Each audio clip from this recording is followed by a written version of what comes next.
Some doors, when you open them, you're opening the rest of your life. It was 11 at night in November, and the rain was coming down so hard on Old Mill Road it sounded like somebody was throwing gravel at the roof by the handful. Claire Whitaker had just gotten home from the late shift, her apron still smelling of fryer grease, $31 in tips folded in her pocket. 27 years old, her father 6 years in the ground, her mother asleep in the back room with an oxygen machine humming through the dark. Then she heard it. Not a knock, the sound of something heavy going down on her porch steps. Claire stood still in that kitchen. The nearest neighbor was half a mile off, and there wasn't a streetlight on that whole road. She reached behind the door for the baseball bat her father had left standing there before he died. She opened the door, and she dropped the bat. A man was lying face down on her porch, his cheek against the wet boards, a black coat plastered to his back. And what was running out from under him, mixing with the rain and spilling down her steps into the yard that wasn't water? Claire got down on her knees in the storm and did the only thing she knew how to do. Her father had taught her, years ago, back when she was still a kid on the living room floor. She'd never once asked him why a man who'd left that kind of work behind still made his daughter learn it. Tonight, she didn't have time to wonder. She had no idea who she was saving. She didn't know that the man bleeding out on her kitchen floor was a name half this state was afraid to say out loud. She'd find out soon enough, and by then it'd be far too late to close that door. So stay with me till the end of this one, because what happens on that porch is going to stay with you a long while. If it's pulling at you already, go ahead and hit that like button. Share it with somebody who could use a story tonight. And subscribe, because I've got more coming just like this one. Now let's get back to that porch in Chepachet, Rhode Island. The man was much heavier than she'd expected. Claire slipped both arms beneath his armpits, braced her back against the doorframe for leverage, and pulled. She managed to move him about a handspan before her grip slipped. She changed position, seized the collar of his coat, threw the full weight of her body backward, and dragged him one pull at a time across the threshold, over the doormat, and into the middle of the kitchen floor, where she finally dropped onto the floor herself, gasping for breath, both upper arms trembling violently. She reached out with one foot and kicked the door shut. Then she rolled him onto his back. At that exact moment, his eyes opened. They didn't open slowly the way a person's eyes did when waking from sleep. They snapped open all at once, frighteningly alert, as though he'd been conscious already and had simply been waiting for the right moment. His hand closed around her wrist, not hard, but precise, in exactly the right place, and Claire couldn't pull free. "Don't call," he said. His voice was hoarse and low, but every word came out clearly. "They'll get here before the ambulance does." Claire opened her mouth to ask who they were, but the hand around her wrist loosened, his head rolled to one side, and he slipped under again. Claire sat motionless on the kitchen floor for exactly 3 seconds. In those 3 seconds, her whole life seemed to rest on one side of a scale. Her phone lay on the counter, one step away. 911, 3 numbers, then an ambulance, then the police, then she would tell them she knew nothing. And this whole thing would leave her house, leave her life, cleanly, legally, exactly the way it was supposed to. Claire stood up, but she didn't walk toward the phone. She went to the linen closet in the hallway, dropped to her knees, pulled open the bottom drawer, shoved the pile of old towels aside, and dragged out the orange canvas bag that had faded to the color of brick. No one had opened it in 6 years. The zipper was stuck halfway across, and she had to yank it twice. Inside, everything was still exactly where her father had arranged it. Each item in its own compartment, rolled gauze on the left, elastic bandages on the right, trauma shears clipped inside the lid. She dragged the bag across the hardwood floor and back into the kitchen. She had no qualifications at all.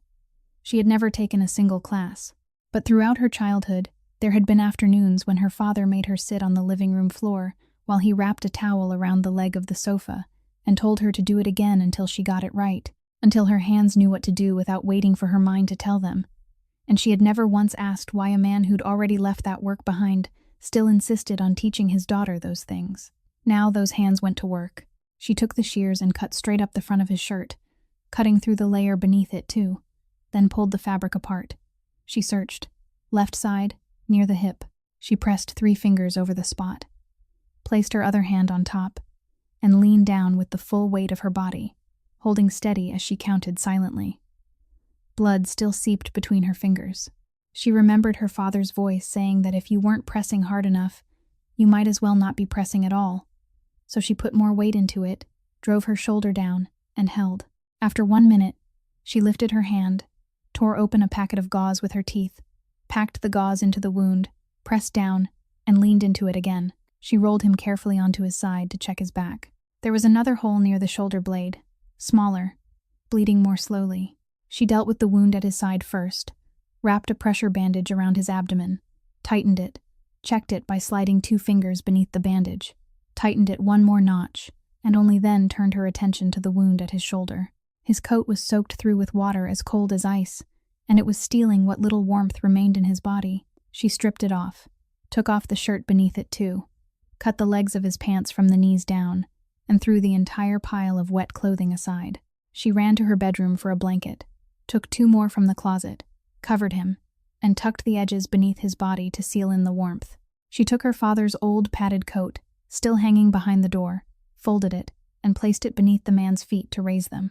Then she sat down on the floor beside his head, pressed 2 fingers to his neck, and began to count.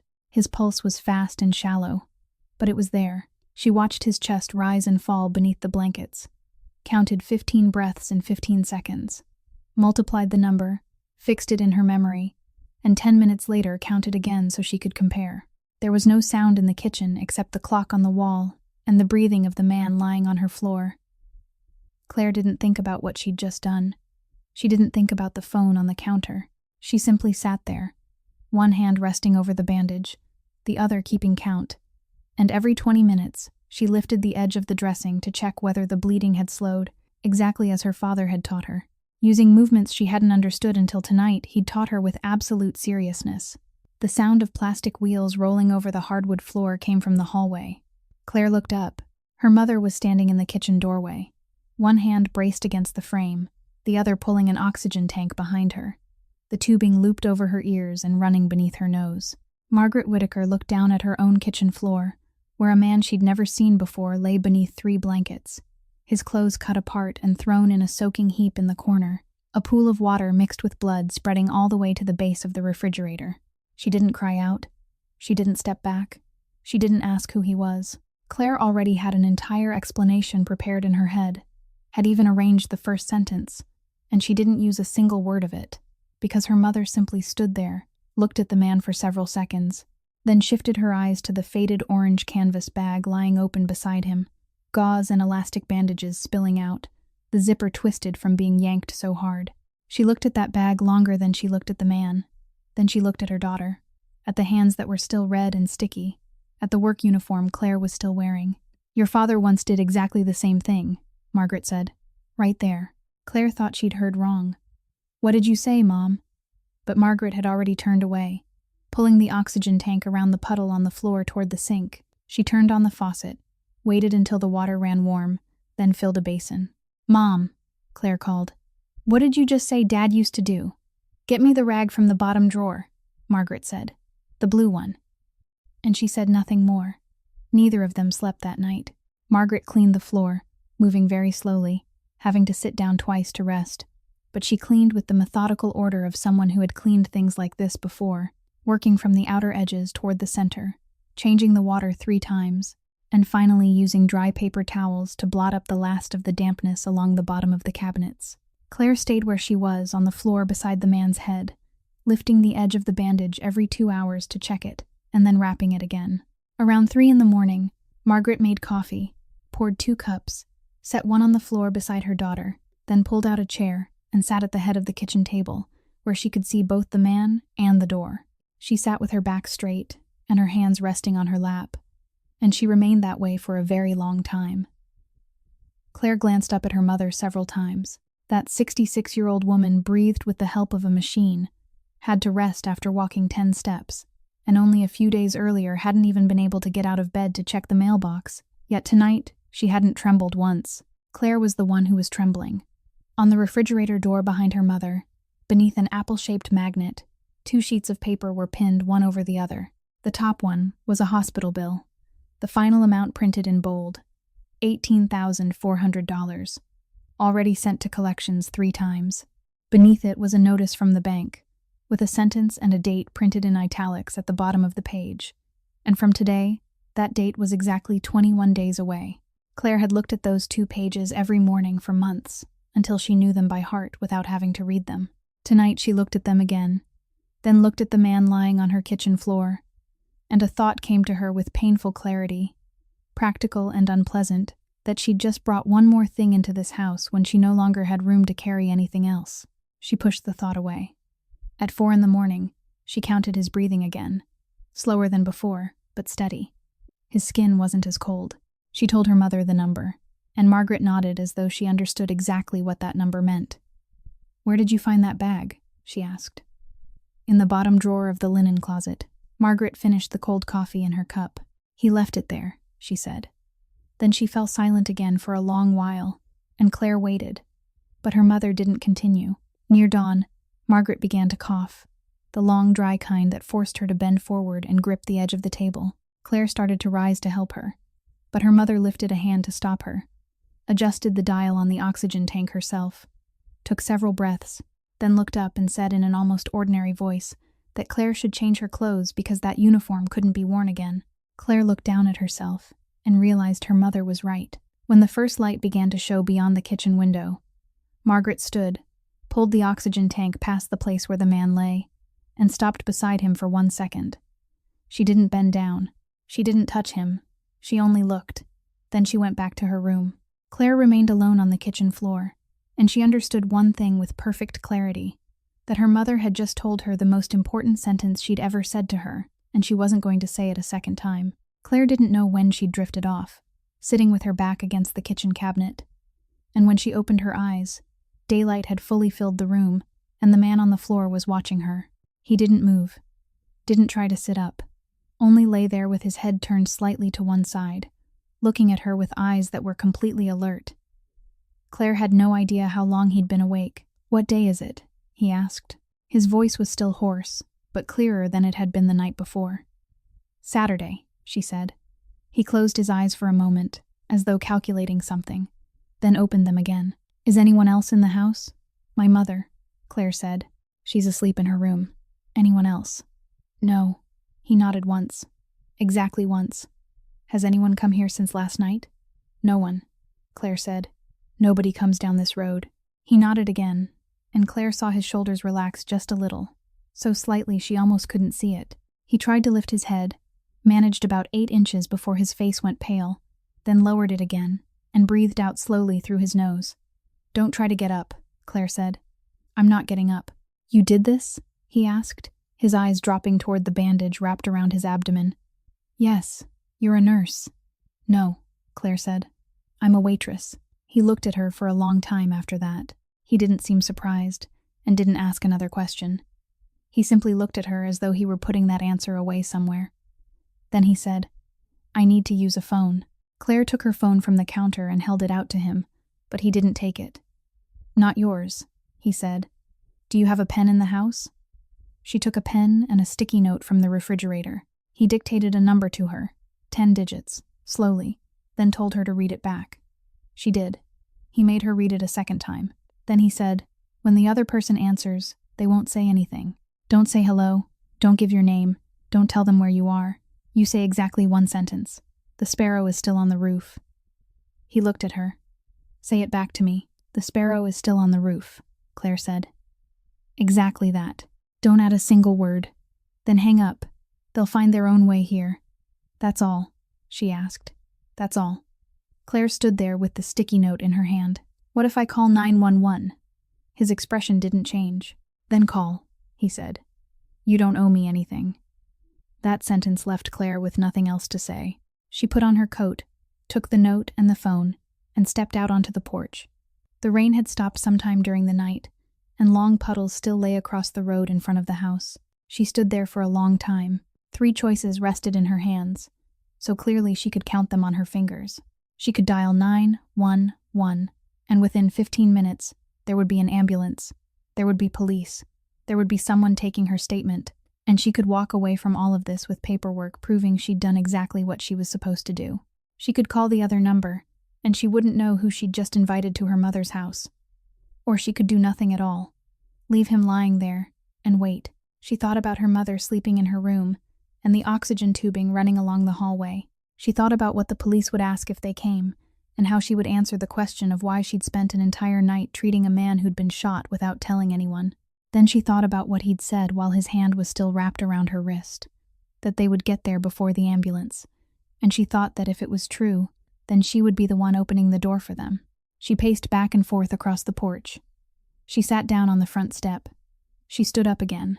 She pressed 9, then 1, then stopped, her finger hovering over the screen for exactly 3 seconds before she erased it all. She'd saved him during the night without asking who he was, and now she understood that if she called the police now, what she'd done the night before would become something else, something calculated, something measured and weighed. She didn't want it to become that. She entered the number from the sticky note.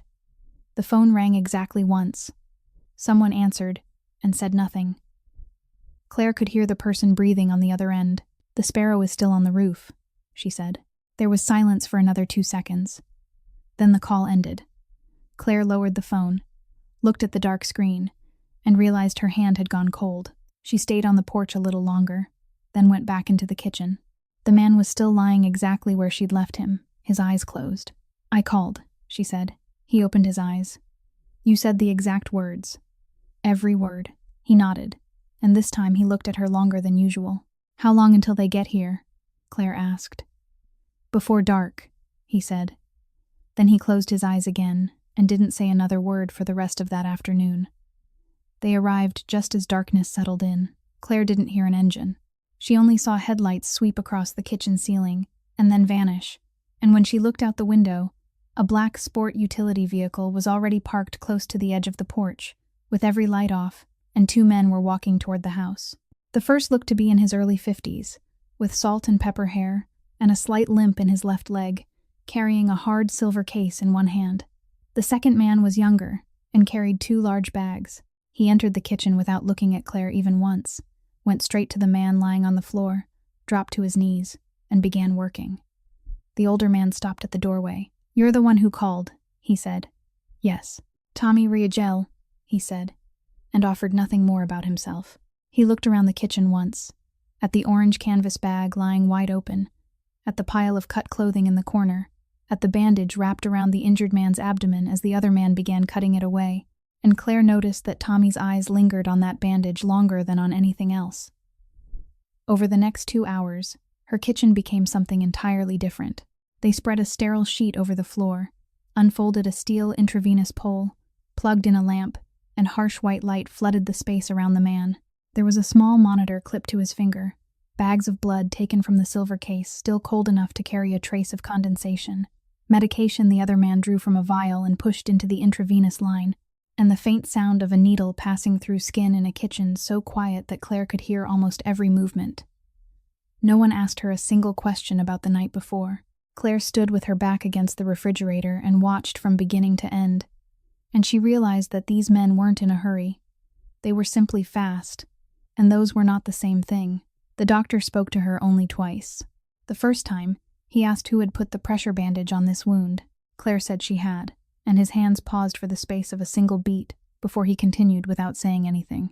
The second time, as he was securing a fresh layer of gauze, he looked up and told her that if she'd been another half-hour later, he wouldn't have had any reason to drive out here at all. Then he went back to his work. Outside, Claire heard Tommy make a very short phone call in a low voice. He asked whether the car was still there, listened for a moment, then said it was about 1.5 miles away, near the turn onto the dirt road, and told them to send 2 men that same night, clean everything up, leave nothing behind. He hung up and came back inside. The man on the floor regained consciousness for a while in the middle of the procedure. His eyes opened and searched for Tommy, and the 2 of them exchanged a few words too quietly for Claire to hear. Tommy nodded 3 times. Then the man slipped under again. Near 11 that night, they lifted him onto a stretcher and carried him out to the vehicle. The doctor left 2 bottles of antibiotics on the kitchen table, a box of gauze, and a sheet of paper with dosage instructions, in case they were needed. Claire looked at the paper and couldn't understand why they were leaving any of it behind if they were taking him with them. Then Tommy placed a thick, pale yellow envelope on the table, creased once across the middle. He didn't say a word as he did it. Claire looked at the envelope. She thought of the 2 sheets of paper pinned to the refrigerator less than 7 feet away, the bold number on the top one, the date printed in italics at the bottom of the one beneath it. For exactly 1 moment, she could see herself reaching out and taking it. Then she placed 2 fingers against the edge of the envelope and pushed it back toward him. "I won't take it," she said. Tommy didn't pick it up right away. He stood there with one hand still resting on the back of a chair, looking at her. It wasn't the look of a man studying her, and it wasn't the look of someone waiting for her to change her mind. He looked at her for a very long time, long enough that Claire grew uncomfortable and had to look away. And when she looked back, there was something in his face she couldn't read, something that looked almost like relief and almost like pity. "You're too young," he said at last. Claire didn't understand what he meant, and she didn't have time to ask. Tommy picked up the envelope, folded it, and slipped it into the inside pocket of his coat. He reached the door, stopped, turned back, and said one final thing.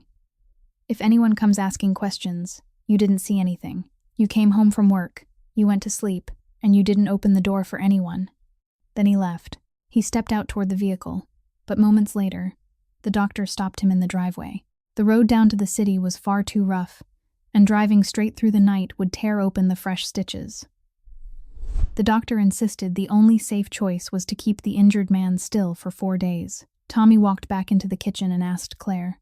He asked in the fewest possible words, didn't plead, didn't make any additional promises, simply asked whether she could do it or not. Claire looked out at the stretcher standing in the middle of the yard and said she could. They carried him into the small room at the back of the house, the room where her father had once kept his tools, laid a mattress on the floor for him, and that was why the 2 bottles of antibiotics and the sheet of dosage instructions were still sitting on the kitchen table. The next morning, Claire cleaned up what remained from that night. His black coat was the only thing they hadn't taken with them. It hung over the back of a chair, stiff from the water and from whatever had dried into the fabric, and she meant to throw it straight into the trash with the dirty rags. But years of working in restaurants had given her a habit of checking pockets before throwing anything away, so she turned them out first. The outside pockets were empty. The inside pocket on the left held a thin leather wallet. Claire opened it right there beside the sink, and what made her stop wasn't what was inside it, but what wasn't. No driver's license, no bank cards, insurance card, membership card, business card, photograph, receipt, not a single scrap of paper with a person's name on it. There was only cash, a thick stack folded in half, mostly large bills, soaked through and stuck together. She counted more than $3,000 before she stopped counting. And in the innermost compartment, behind the lining, there was a sheet of paper folded into quarters. Claire lifted it out with the tips of 2 fingers. The paper was so worn that the folds had almost split completely through, the 4 sections held together by only a few thin fibers, and she had to unfold it on the tabletop instead of holding it in her hands. It was a torn corner from some kind of form, yellowed paper with a printed row of boxes whose lettering had almost completely faded. Across it was handwriting in blue ballpoint ink, a man's handwriting, written in a hurry. Water from the night before had soaked through the wallet lining and blurred almost everything. Claire leaned close, turned the paper toward the window to catch the morning light, and could make out only 2 words in the middle of the line. Old Mill. After that, there was only half a stroke left. Another word she guessed was road. She straightened. Outside, beyond the kitchen window, was the dirt road that ran past her house, the road whose name had appeared on every piece of mail sent there for the past 27 years. Claire stared at the paper for a long time. There had been at least 2 more lines above those words, and 1 final line beneath them. But all of it had bled into unreadable blue smears, and she didn't dare rub a finger across the page to try to make anything out because she was afraid it would fall apart.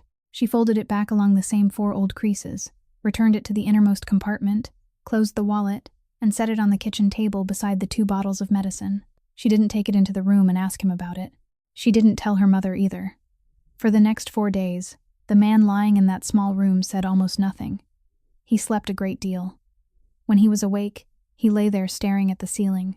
He didn't ask for anything, didn't call for Claire even once, and every time she brought in his medication, he said only thank you, those 2 words and nothing more. On the 4th day, Claire came home from work and found him standing. He had dressed himself in the clothes Tommy's people had left behind, one hand braced against the doorframe, his face completely drained of color from the effort. But he was standing. He had picked up the leather wallet from the kitchen table and slipped it back into his pocket. "Who are you?" he asked.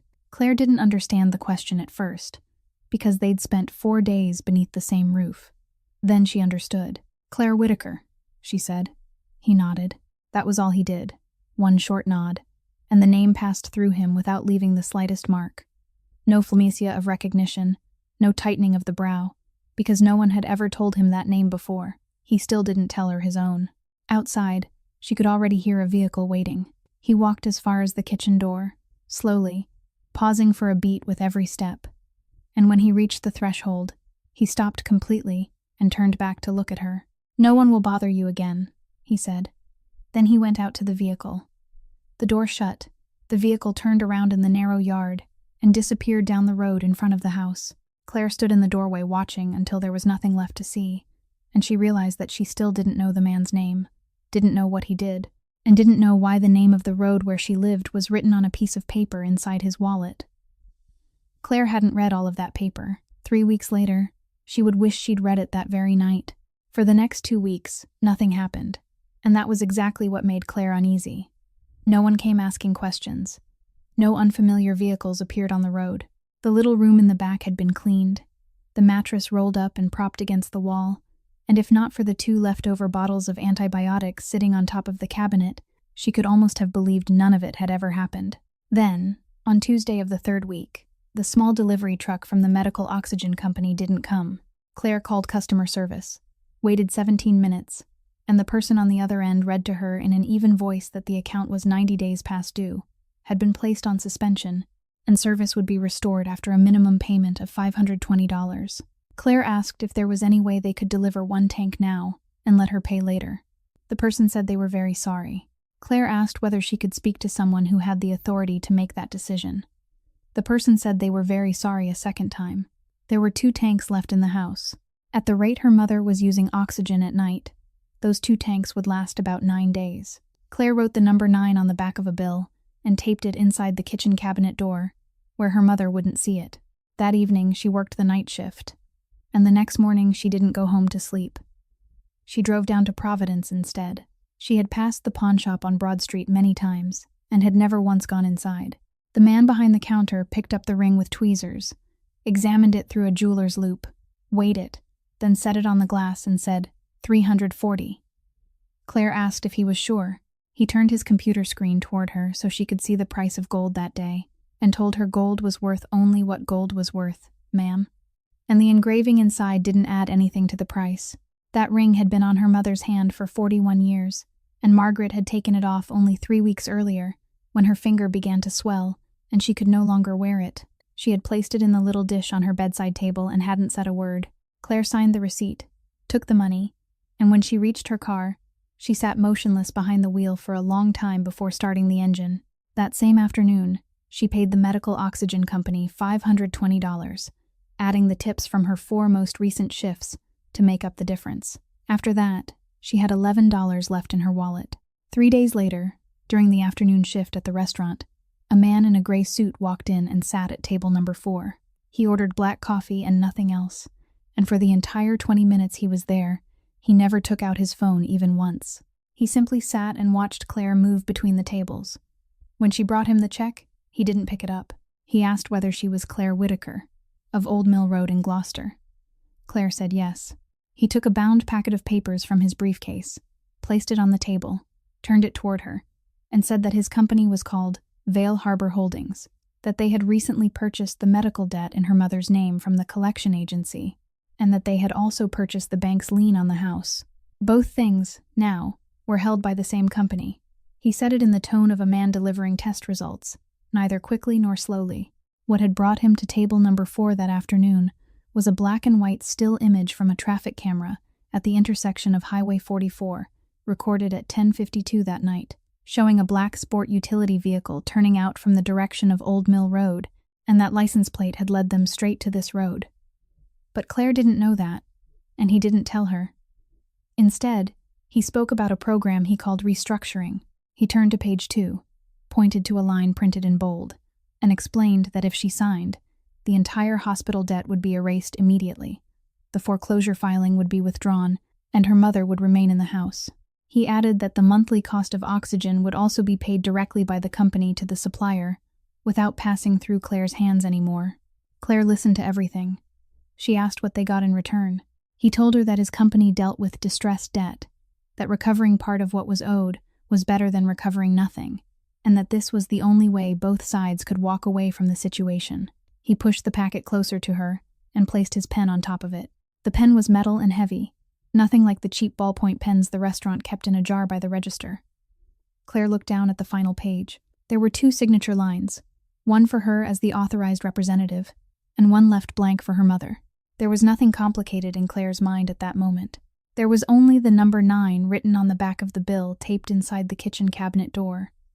Only the little dish now sitting empty on her mother's bedside table, and only the thought that if she put her name on this page, she could go home tonight without the weight that had been pressing on her chest for the past 6 months. She picked up the pen. She lowered it toward the page. The bell above the diner door rang. Claire didn't look up, but the man in the gray suit did, and she saw his face change. Not much. Only in the way a man who had been sitting comfortably suddenly remembered exactly where he was. He rose from his chair. Claire turned around. The man was standing in the middle of the aisle, his left arm still held slightly against his side, wearing a dark coat, and he wasn't looking at her. He was looking at the packet of papers on table number 4. "Let me see it," he said. The man in the suit opened his mouth as though he were about to say something. The other man didn't respond. He simply held out his hand, and the man in gray gave him the packet. He flipped through it. Page 1, page 2, page 3. His finger moved along the margins, instead of following the lines, the way a man moved when he already knew where the thing he was looking for would be. He stopped on page 4 for only a few seconds, then turned to the final page and closed the packet. From the moment he took it to the moment he folded it shut, less than 10 seconds had passed. "Page 4, he said, turning to Claire. "Clause 7.2. If you sign, ownership of the house transfers to the company that same day. Not later. Not if something happens. The debt forgiveness is under Clause 9, and it doesn't take effect until after 36 months of payments made on time, without being even 1 day late. Miss one payment and the entire debt forgiveness provision becomes void. But the house will already have been transferred out of your name from the first month." He set the packet down on the table. Then he took hold of both edges and tore it in half. Not forcefully, not dramatically. He simply tore it, the way someone would tear up a piece of advertising mail, and placed the 2 halves back on the table. The man in the suit picked up his briefcase and walked out. He didn't argue, didn't ask for his papers back, and the bell above the door rang again behind him. Claire watched him leave, and understood that something had just happened inside this diner that she couldn't read. There were 4 customers in the room at the time, and every one of them was watching. Claire stood beside table number 4 with the tray still in her hand. "How much?" the man asked. "How much what?" "The hospital debt, and whatever is still owed on the house. I'll pay it. Today. 1 payment. Done." Claire set the tray down. "I won't take your money," she said. He looked at her. "You're being cornered." "I know exactly what's happening to me," Claire said, her voice louder than she'd intended. "I don't need you explaining it to me, and I'm not taking your money." He said nothing. It was that silence that made the next question burst out of her. "Who are you?" He answered immediately, without hesitation, without putting any weight on the name. "Adrian Moretti." Claire waited for more. There was nothing else. To her, the name was just 2 words, and those 2 words meant absolutely nothing. He didn't add anything to explain them. She picked up the 2 halves of the packet from the table and carried them to the trash behind the counter. When she came back, he was gone. On table number 4, there was a $10 bill tucked beneath the untouched cup of coffee, exactly enough to cover the coffee, and a tip no one in that diner ever left. Claire finished her shift at 11 o'clock. When she got home, she didn't turn on the living room light.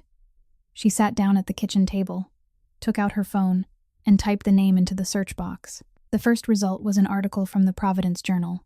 The photograph showed a man walking down the steps of the federal courthouse on Kennedy Street between 2 attorneys. His face turned away from the camera. Claire enlarged the picture.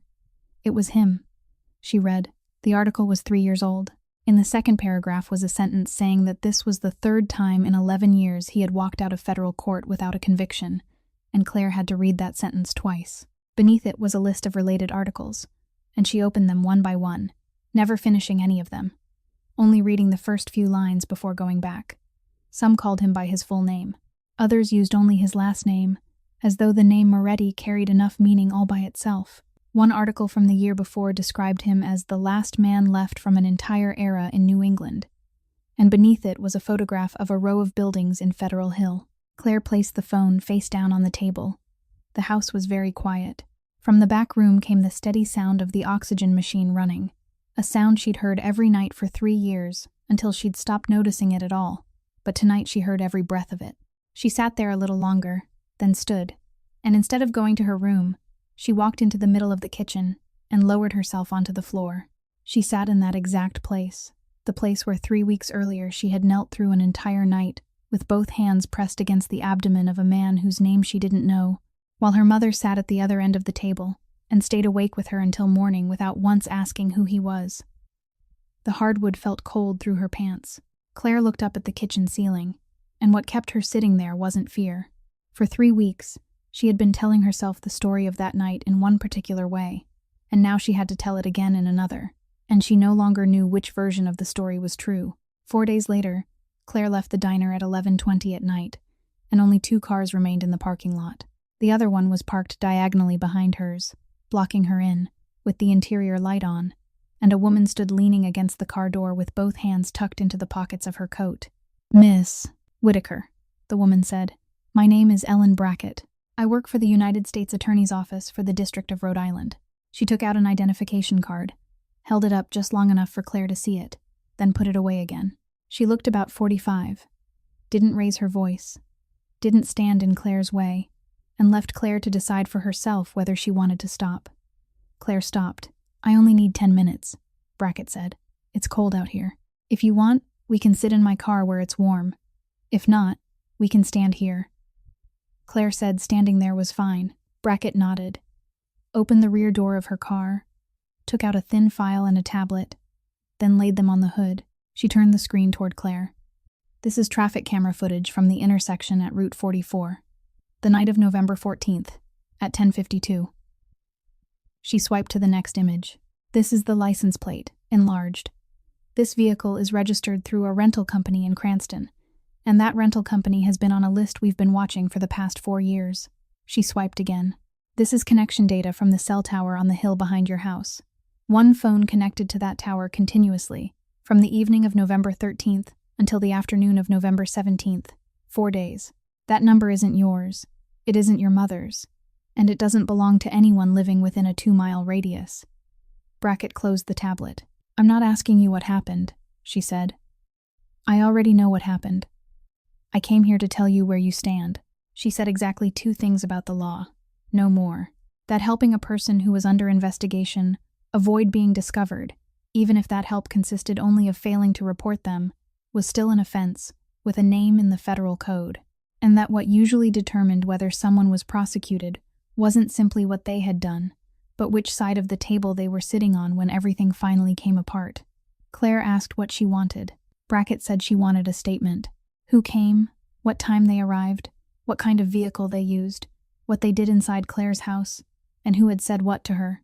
In exchange, her office would provide Claire with a written assurance that she wouldn't be prosecuted, and Claire would walk away from the entire matter clean. She added that if Claire was worried about her mother, that was exactly why she should sign, not a reason to remain silent. Claire stood staring at the hood of the car for a long time. The air was cold, and both women's breath turned to mist beneath the parking lot lights. "Can I ask you one question?" Claire said. Brackett nodded. "That night, there was a man lying outside on my porch. He was bleeding. If I'd closed the door, gone to bed, and found him dead there the next morning, would I have broken any law?" Brackett didn't answer immediately. She looked at Claire, and Claire could see the exact moment the woman considered finding a careful way to answer, then decided against it. "No," she said. "This state doesn't require a private citizen to rescue anyone. You wouldn't have broken any law." "Then I understand," Claire said. "If I'd left him there to die, I'd be in the clear. But because I bandaged him, now I'm standing here talking to you." "That isn't what I said," Brackett replied, "but it's what's happening." The woman didn't argue with that. She picked up the file, tapped its edge lightly against the hood to straighten the papers, and Claire realized she wasn't offended. She was simply putting her documents back in order, like someone who had just heard something for which she didn't already have an answer prepared.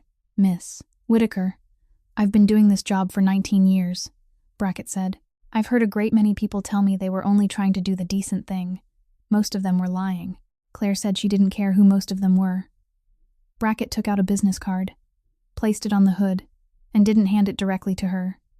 You don't have to answer me today, she said, but I want you to understand one thing. That man wasn't shot by accident. Someone wanted him dead, and that person is still out there. He knows that. You don't. Then she got into her car. Claire remained alone in the parking lot. The business card was still lying on the hood where the car had been, and she realized Brackett had deliberately left it there to fall onto the pavement for Claire to pick up. Claire bent down and picked it up. She didn't throw it away. She slipped it into the compartment in her car door, and all the way home, the one sentence that kept circling through her mind wasn't the warning about the person who was still out there, but the words Brackett had spoken so calmly that Claire wouldn't have broken any law. The first time he came back was on a Thursday afternoon. No warning, no phone call. Claire was hanging laundry in the yard when she saw the vehicle stop at the end of the road and watched him walk in alone, carrying nothing in his hands. He didn't apologize for coming, and he didn't ask whether she minded. He simply stood in the yard and looked up at the western corner of the porch roof, where one of the shingles had come loose, and every time it rained, water ran in a thin line down the post. Leave this much longer, and the bottom of the post will rot, he said. Then he went back to the vehicle and returned with a folding ladder and a tool bag. Claire started to tell him she hadn't asked him to do anything, but he was already climbing the ladder, and she stood in the yard holding a basket of laundry, not knowing what to do with herself. He worked slowly because his left arm still wasn't much use. He had to stop 3 times, and once Claire saw him standing completely still on the ladder, one hand gripping the edge of the roof, breathing. She didn't say anything. She only set the basket down and stayed there until he climbed back to the ground, and she knew exactly why she stayed, because if he fell from up there, she was the only person in that house who would know what to do. He wouldn't take payment. He wouldn't even take a glass of water. And before he left, he said he would come back the following week to finish the gutter in the back. He didn't ask whether she agreed. Margaret was the one who opened the door for him the second time. She pulled her oxygen tank all the way onto the porch, sat down in one of the wooden chairs, and told him to sit in the other. He sat. From the kitchen, Claire watched through the window and saw something she couldn't explain. Her mother spoke to that man exactly the way she spoke to the mail carrier. She wasn't afraid. She asked whether he'd eaten. She told him to move his chair a little to the left because the sun was getting in his eyes. She told him how the road used to be covered in gravel, told him what year the maple tree at the edge of the yard had been planted, told him about the winter of 1998, when the power went out for 9 days, and the whole neighborhood had to cook together at the church at the bottom of the hill. He listened, and he listened in the way of someone who was truly listening, asking questions in exactly the right places, and staying quiet in exactly the right places. He told her nothing about himself, not one sentence, and Margaret didn't ask. At one point she started coughing, the kind that bent her forward at the waist, and Claire was already moving toward the door when she saw that he had reached out first. He didn't take hold of Margaret's shoulder. He simply held one hand open beneath her elbow, so she would have something to brace herself against as she stood, then withdrew it the moment she was steady. On the 3rd afternoon, Claire sat on the porch step instead of remaining inside the kitchen. The 3 of them sat there while the sun slowly lowered behind the line of trees across the road, and for nearly 20 minutes, no one said a word. Claire realized she wasn't uncomfortable with the silence, and that was exactly what made her uncomfortable. She had read everything people had written about him online. She remembered every line, and she was still sitting there. When he stood to leave, she followed him out to the vehicle. "Does she know who you are?" Claire asked. "Yes," he said. "She asked me the first day." "What did you tell her?" "The truth." Claire looked at him. "Then why does she still let you sit on her porch?" He opened the car door, paused for a moment, and said he didn't know, and that it was a question he had been asking himself too. During those same days, somewhere else, Tommy Rial sat across from Adrian in the back room of a laundromat on Atwell's and pushed 3 files across the table. The first was a list of contracts that had been terminated over the past 10 months. The second contained 6 companies that had either changed ownership or been shut down, each one accompanied by a single line noting the date it had been completed. The third file was much thinner, and Tommy kept his hand resting on it for a moment before pushing it across, as though he were still deciding whether he should. "You still planning to go through with this?" he asked. Adrian said he was. Tommy said people were starting to whisper. Someone was asking why there hadn't been any new work in 10 months, why places that had always paid on time were suddenly being told they didn't have to anymore, and that silence from a man in Adrian's position was always interpreted as something. Adrian said, let them interpret it however they wanted. Then Tommy moved on to the other matter. He said he had reconstructed the entire night of November 13th, minute by minute. The route had been changed at the last moment, changed at 4 that afternoon, and from the time the route changed until the vehicle turned onto that road, exactly 4 people knew which way it would be going. Tommy read each name aloud. He counted himself as the first. Adrian didn't ask him to repeat anything, didn't look surprised, and didn't repeat any of the 4 names. Tommy said he had accounted for every hour of that afternoon for 3 of those 4 people. He said nothing about the 4th, and Adrian didn't ask. He simply sat there, with both hands resting on the tabletop for a very long time. Then he told Tommy not to touch anyone, not to question anyone, to leave everything exactly as it was. Tommy said if they left it exactly as it was, next time they wouldn't miss. Adrian said, I know. That evening, he drove up to Chepachet. He didn't go to the house. He only stopped at the beginning of the dirt road for about 5 minutes, looking at the kitchen window glowing at the far end of the road, then turned the vehicle around and drove away. The 4th person on Tommy's list had an office on the 12th floor of a glass building on South Water Street, with windows running the length of one wall and looking straight out over Narragansett Bay. On the wall opposite his desk hung 7 framed commendations, 3 of them from charitable foundations, devoted to helping the homeless in Providence. The man who occupied that office was 31 years old. His name was Julian Vale, and the name on his birth certificate was Giuliano Valente. His company was called Vale Harbor Holdings. What it did was very simple and entirely legal. When a hospital or a bank had tried again and again to collect a debt and failed, they sold whole bundles of those accounts just to clear them off the books. Vale Harbor bought those bundles for roughly 4 cents on every dollar of face value. That meant that on a debt of $18,400, they paid the hospital less than $750 to acquire it. After that, they had the legal right to collect the full $18,400, plus interest, plus fees. The difference between those 2 numbers was the entire business model, and it violated no law at all. In the spreadsheet, Julian's employees opened every Monday morning. Each row contained a name, and beside that name were 3 columns: amount owed, assets that could be seized, and a final column marked ease. That last column was scored from 1 to 5. People who lived alone, people with a sick family member, people whose only asset was the one house in their name, those people received a 5. Not because they had the most money, but because they were the least likely to say no. Julian never called the work debt collection.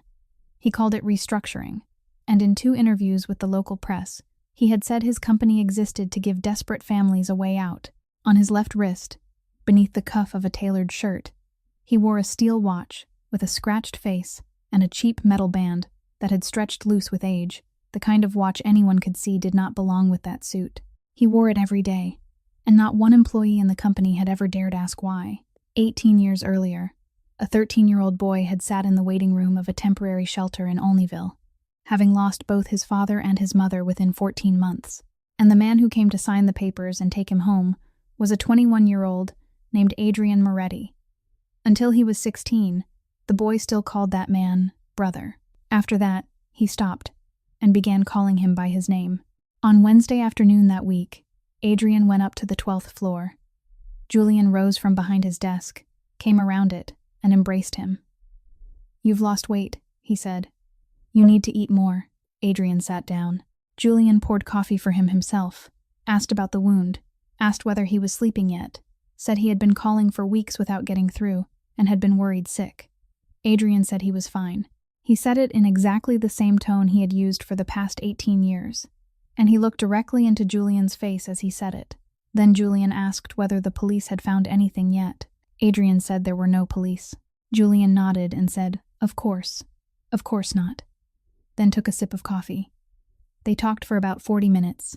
Julian spoke about expanding the portfolio into several counties in northern Connecticut, handed Adrian a report, and said all of this was clean, completely clean, exactly the way Adrian wanted it. Adrian flipped through several pages, then set it down. He asked why the portfolio for that quarter contained as many as 260 accounts from towns in the northwestern part of the state. Small, poor towns, with populations under 10,000. Julian said the recovery rate there was the highest. People in those places didn't hire lawyers, didn't know what rights they had, and almost no one fought back. Adrian asked another question, very calmly, whether Julian knew any of the names in those files. Julian laughed and said there are nearly 9,000 names in there. Adrian, how am I supposed to know which one you mean? Adrian didn't ask anything else. He stood, and when he reached the door, Julian called after him. Adrian, he said, people have been asking me a lot of questions these past few months. They keep asking what you're planning. I tell them you're tired, that you need some rest. But if you really are planning something, tell me first. All right. I don't want to be the last one to know. Adrian turned and looked at him. He said nothing for about 3 seconds. Then he said all right, and walked out. In the elevator on the way down, he remembered one detail. Julian had asked him about the wound in his shoulder, but Adrian had told only 3 people that the second wound was in his shoulder. He didn't go back upstairs. He reached the lobby, walked out to where his car was parked, and called Tommy with a single instruction. From now on, don't send me any more routes by text message. He came on Tuesday night at 10:40, when there was no one left in the diner. Gus had gone home at 9. The kitchen helper had taken off his apron and slipped out through the back door. Claire was turning the chairs upside down on the tables when the bell above the door rang. The man who walked in was younger than Adrian, a little taller, wearing a long charcoal coat, and he wiped his shoes carefully on the mat before stepping inside, the kind of courtesy no one bothered with at a roadside diner at that hour. He closed the door with both hands so the bell wouldn't ring again. We're closed, Claire said. I know, he said. I'm not here to eat. He sat down at table number 4. That exact table. Claire didn't know whether it was a coincidence, and she never would. She stopped in the middle of the aisle, with a chair still in her hands. He opened his briefcase, took out 3 things, and placed them on the table, one at a time, perfectly aligned, evenly spaced. The first was a document printed on company letterhead and stamped, stating that the entire $18,400 debt in Margaret Whitaker's name had been forgiven in full, without conditions and without any waiting period. The second was a release of lien on the house on Old Mill Road, accompanied by a copy of the withdrawal of the foreclosure filing already signed by the lien holder, with only the date left blank. The third was a check, $50,000. The payee's name had already been typed onto it, Claire Whitaker, not handwritten, which meant the check had been printed before he ever walked into the diner. Claire lowered the chair to the floor. She didn't go near the table. What do you want? She asked. He folded his hands together on the tabletop. I need to know where he sleeps, he said. Not his office, not the house in Federal Hill. Everyone knows those places. I need to know where he sleeps at night. You give me one address, you take these 3 papers, and you'll never see me again. Claire said she didn't know. He nodded and didn't argue. Maybe you don't know today, he said, but you will. He's been to your house 3 afternoons already. He repaired your porch roof. He sat outside and listened to your mother talk about the winter of 1998. Thursday afternoon, Monday afternoon, then Thursday afternoon the following week. Always around 4 o'clock. Claire felt a cold line move down her spine, not because he had threatened her, because there had been no threat at all, but because he recited those 3 details in the tone of someone repeating a schedule. Who are you? She asked. He looked at her, and for the first time in the entire conversation, he hesitated for the briefest moment. I'm his younger brother, he said. He took me in when I was 13. I had no one, and he came and signed the papers to get me out of that place. There was no sarcasm in the way he said it.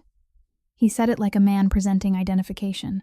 Then he went on to say that this was exactly why he was the one who had to do this, that there were certain things only family could do, that Adrian was walking into a place he wouldn't be able to come back from, and that he needed to know where Adrian was so he could stop him in time. He spoke smoothly, reasonably, and Claire listened to every word without interrupting once. But one part of it didn't fit. If he truly wanted to stop Adrian, all he had to do was pick up the phone and call him. He didn't need to know where Adrian closed his eyes at 2 a.m. When he finished speaking, the diner was so quiet that Claire could hear the refrigeration unit humming inside the pie case across the room. Claire walked to table number 4. She looked down at the 3 papers. She looked longest at the one in the middle, the signed release of lien, because it was the only one of the 3 whose every word she fully understood. She thought about her mother sleeping in the back room, She thought about the number 9 taped behind the kitchen cabinet door. She thought about the little dish that now sat empty on the bedside table. She let herself think through all of it, completely, for the span of about 4 breaths. Then she placed 2 fingers against the edge of the first document and pushed all 3 back toward him. She pushed them slowly and evenly, without shoving, and said nothing while she did it. Then she stepped back once. "Go home," she said. Julian didn't get angry.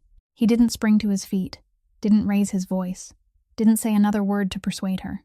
He simply looked at her for about 2 more seconds, then lowered his eyes, folded the check in half, and slipped it into the inside pocket of his coat, placed the other 2 documents back inside his briefcase, and snapped it shut. He stood. "Thank you for your time," he said. He walked to the door. When he reached it, he stopped, turned back, and added one more question in the same polite voice he'd used when he first came in. "How long have you worked here?" 6 years, Claire said. He nodded as though she'd just given him a pleasant piece of information, wished her a good night, and walked out of the diner. The bell above the door rang once, then went still. Claire stood alone among the rows of tables with their chairs turned upside down. She hadn't taken the offer, and the price of refusing it began at exactly 7 o'clock the next morning. Claire started her shift at 11 the next morning, and there were already 2 unfamiliar cars in the parking lot. A sheet of ordinary printer paper had been taped to the front window of the diner. Clear tape holding down all 4 corners. Temporarily closed for renovations. Thank you for your support. Inside, Gus Halloran was sitting at table number 4 with 2 men in dark coats, and a packet of papers lay on the table between them. Someone had called Gus at 7 that morning. He hadn't even finished his first cup of coffee before they arrived. It turned out the loan he'd taken out 4 years earlier to replace the kitchen system still hadn't been fully paid off, and the lending institution that held the debt had sold it the previous Friday. The buyer was now the creditor, and under a clause Gus had never read far enough to reach, the new creditor had the right to demand payment in full immediately. No one had broken any law. No one owed anyone an explanation. A debt had simply changed hands, and the new owner wanted its money back today. Gus didn't have that kind of money. No one in his position ever did.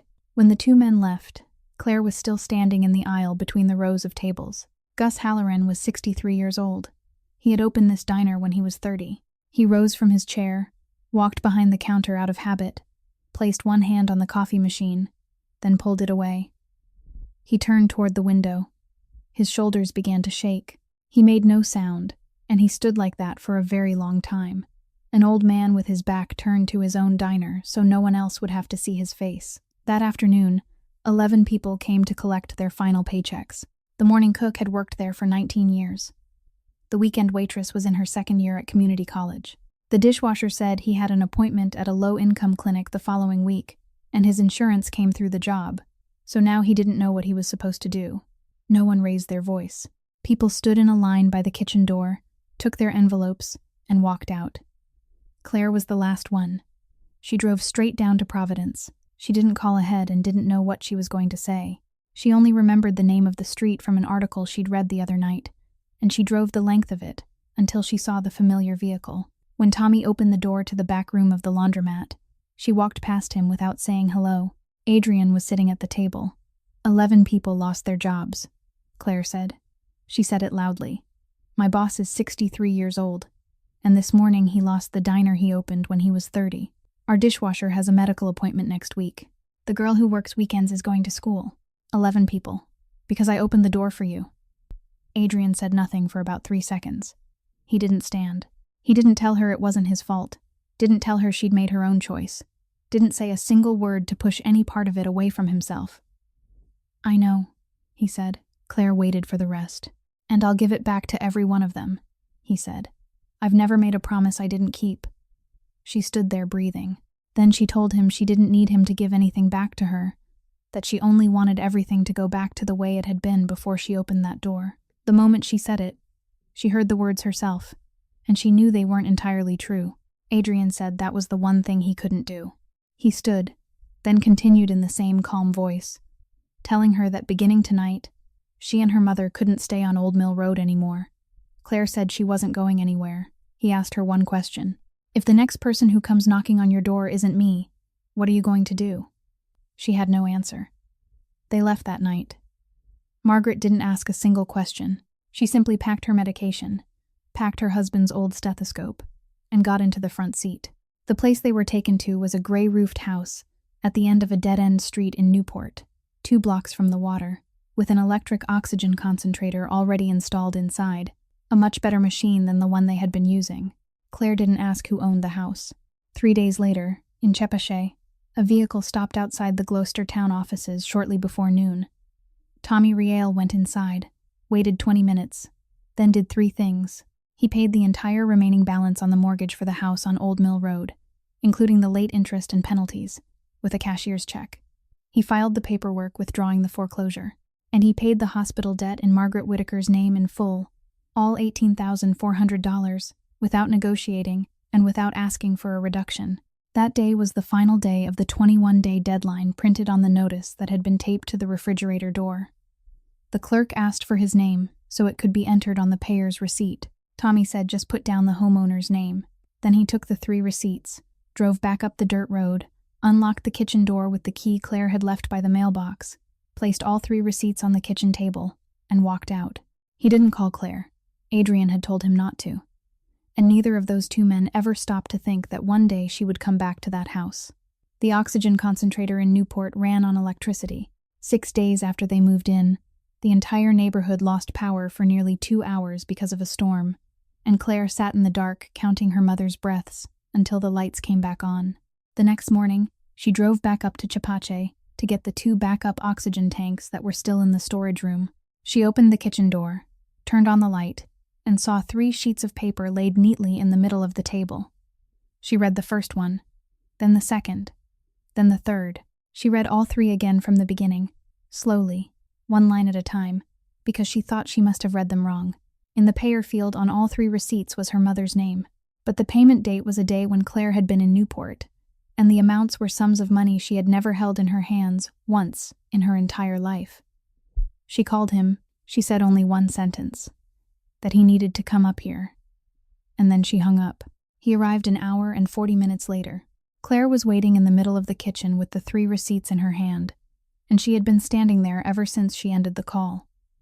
She told him she had already said she wouldn't take his money. He said the money wasn't his, and then added that she owed him nothing.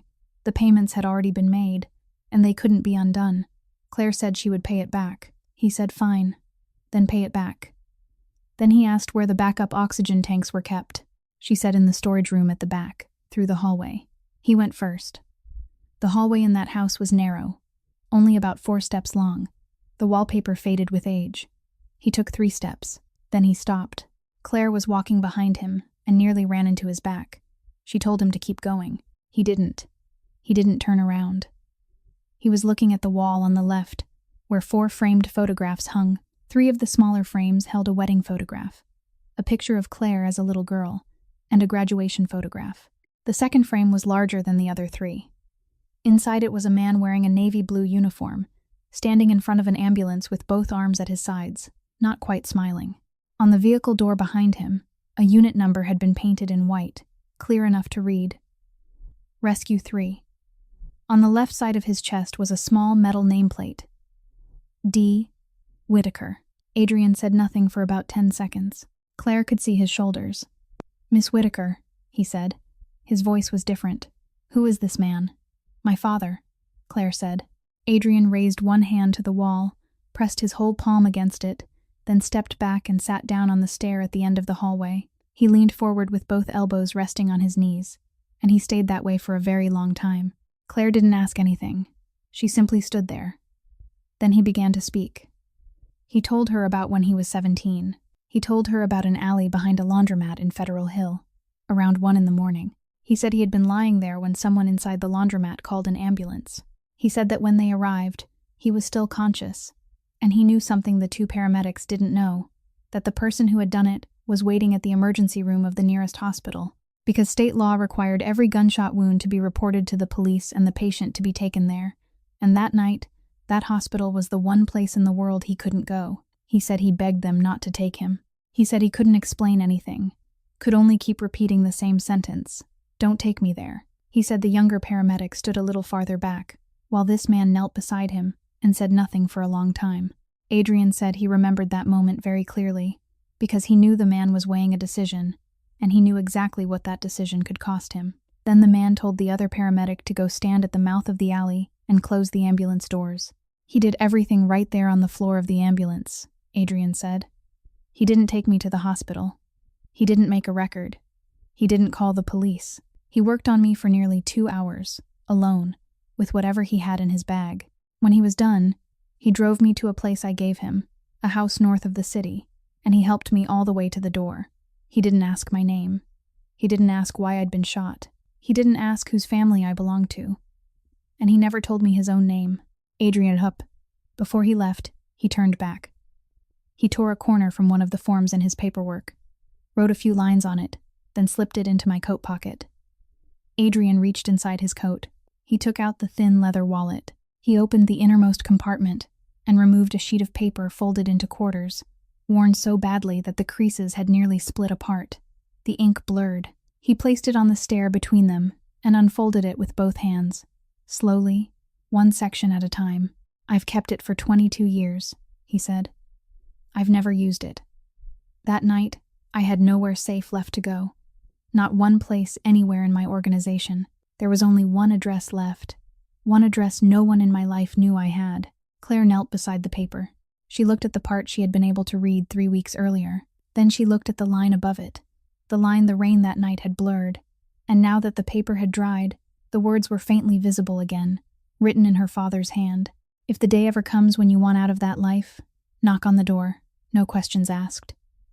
They went back to Newport that afternoon. Claire brought the photograph with her, taking it out of the frame and everything. She placed it on the dining table in front of her mother and told the story from the beginning, leaving out nothing.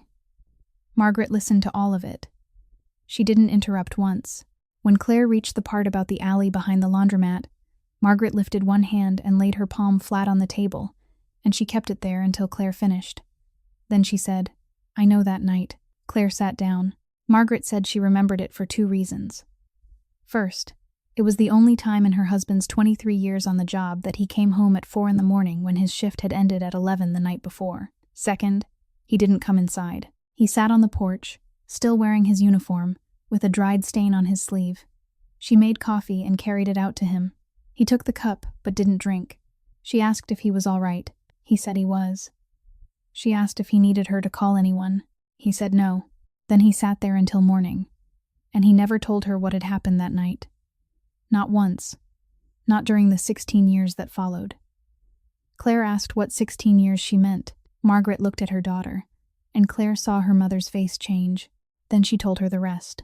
6 months after that night, the Rhode Island Department of Health received an anonymous complaint, written in great detail, giving the exact date, the exact ambulance unit number, and stating that on that night, emergency medical worker Daniel Whitaker had treated a gunshot victim, failed to create a report, failed to notify the authorities, and failed to transport the patient to a medical facility.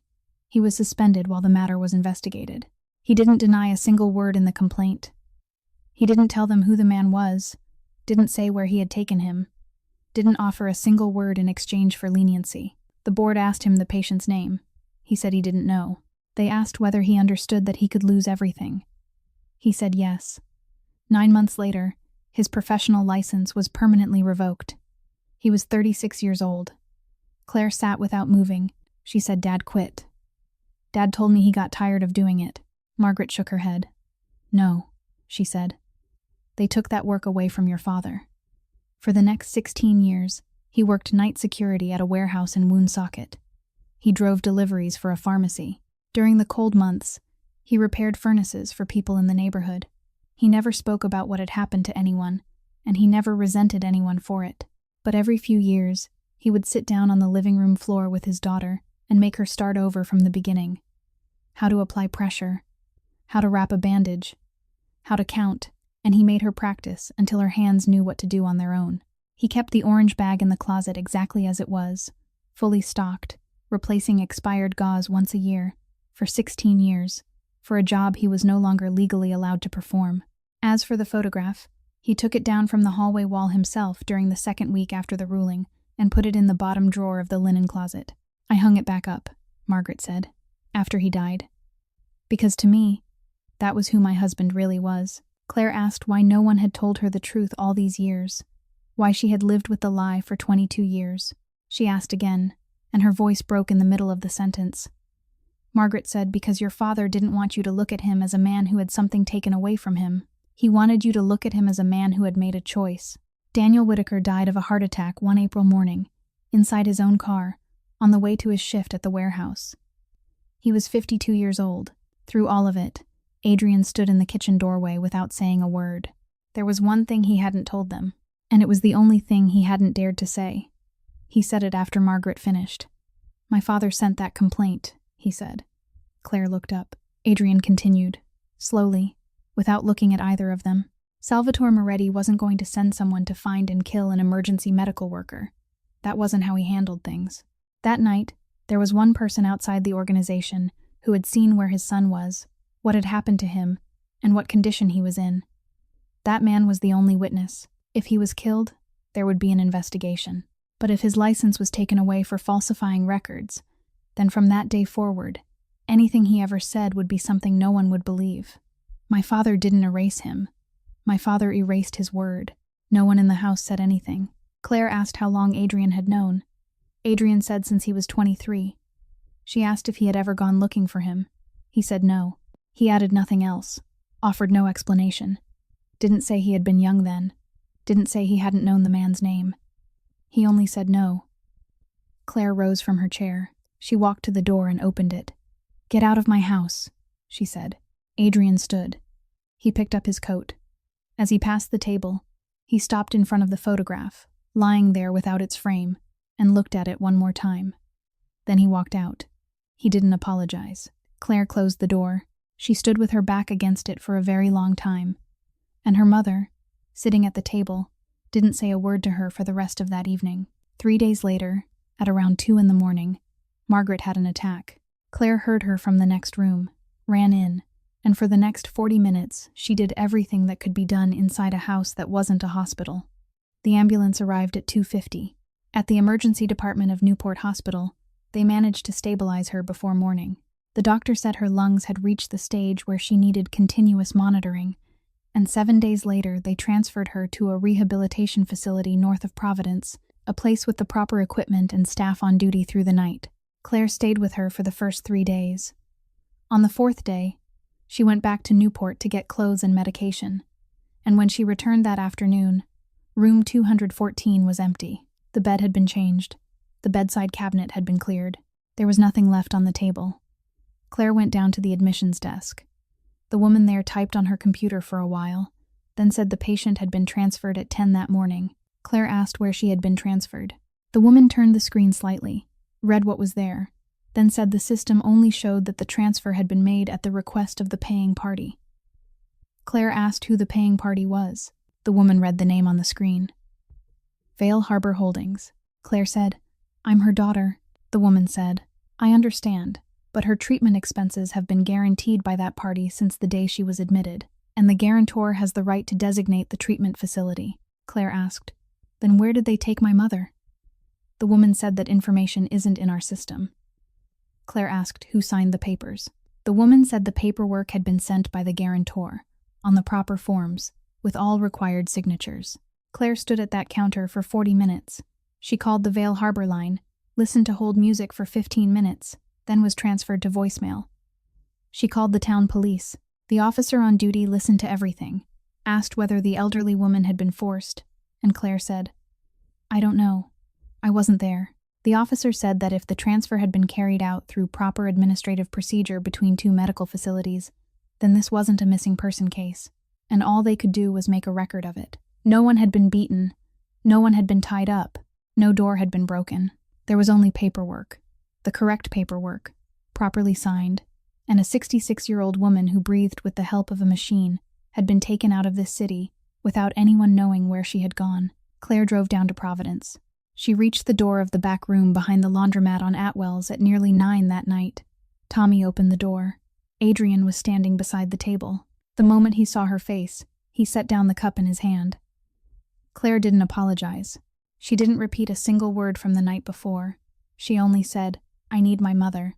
Then she continued, her next follow-up appointment is in 9 days, And if she isn't connected to the machine properly at night, she won't last more than 2 weeks. Adrian didn't ask what had happened. He listened to everything in about a minute, and Claire could see the exact moment he made his decision.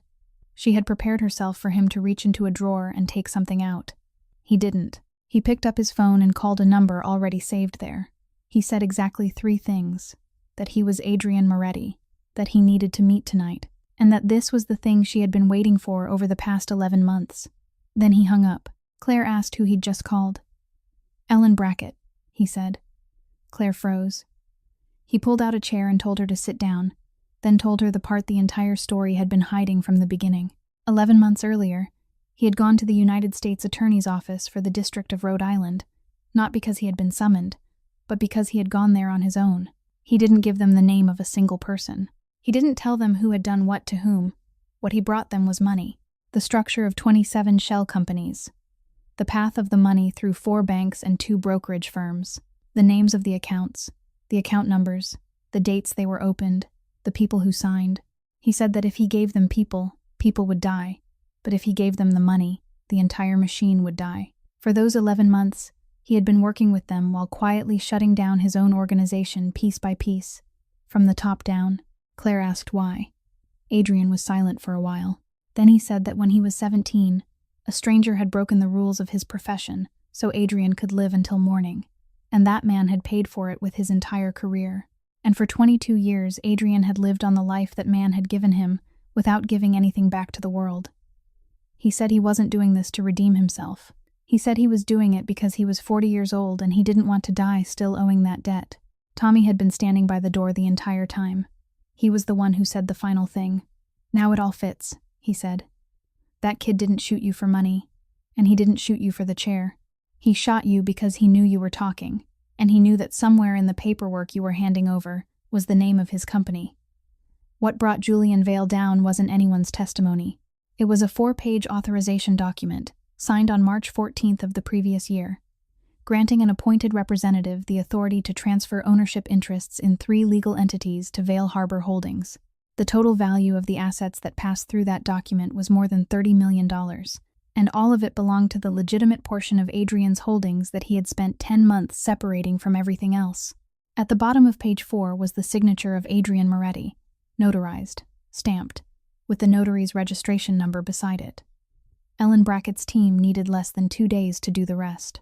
On March 14th, from 9:12 in the morning until 4:34 in the afternoon, Adrian Moretti had been sitting in a conference room on the 3rd floor of the Federal Building on Main Street in Hartford, Connecticut.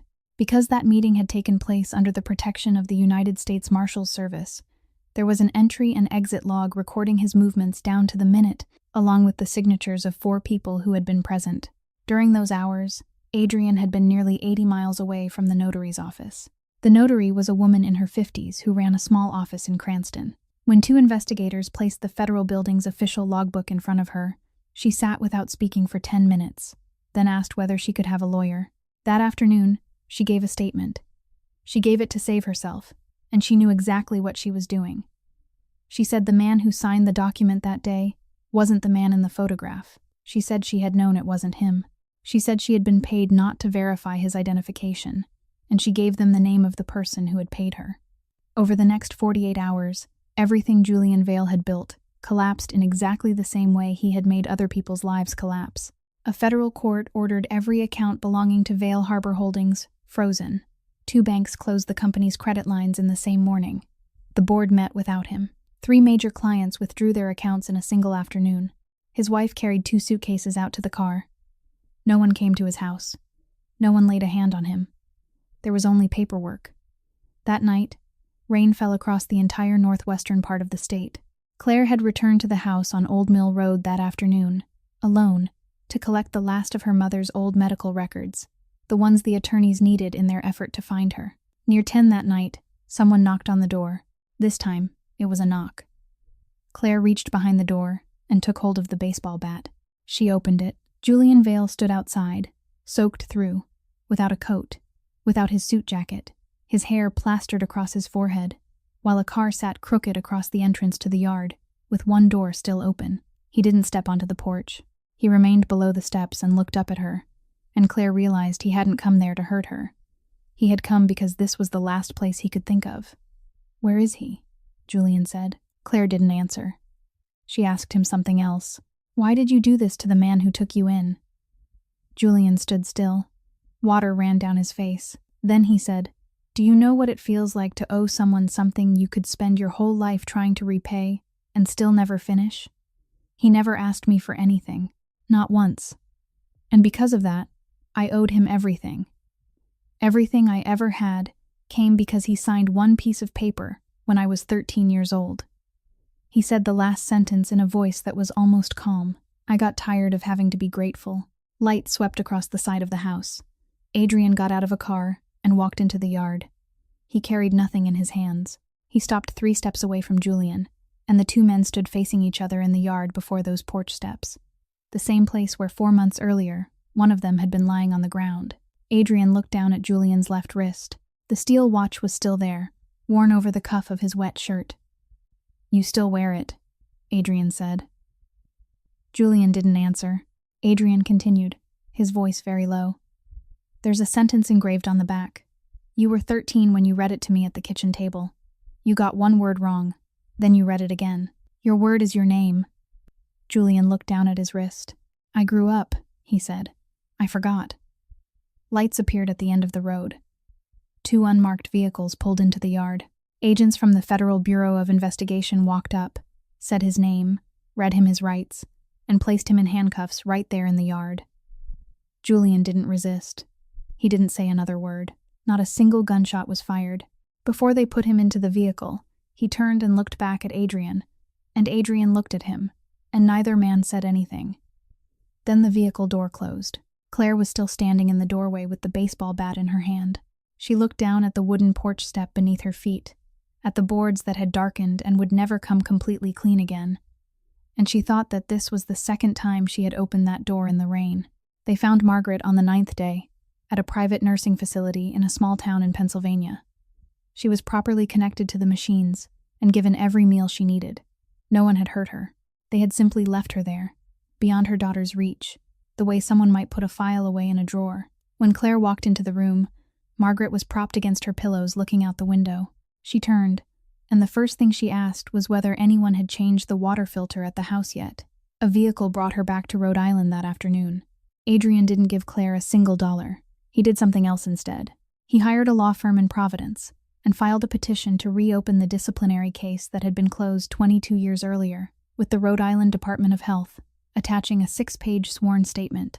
In that statement, he confirmed that he had been the patient that night, that Daniel Whitaker had acted to save his life, that Daniel had taken no money, hadn't known him, hadn't known his name, and Adrian also confirmed the source of the anonymous complaint that had been filed all those years ago. His attorney told him the statement could be used as evidence against him. Adrian told him to file it anyway. The review process lasted 6 months. The final finding stated that the original revocation had been issued on the basis of a record containing serious deficiencies, and Daniel Whitaker's professional license was reinstated retroactively to the date it had been taken away. The ceremony was held on a Saturday morning in September, inside the meeting hall of a fire station in Providence, with folding chairs arranged in 6 rows. They read the names of emergency medical workers who had died that year.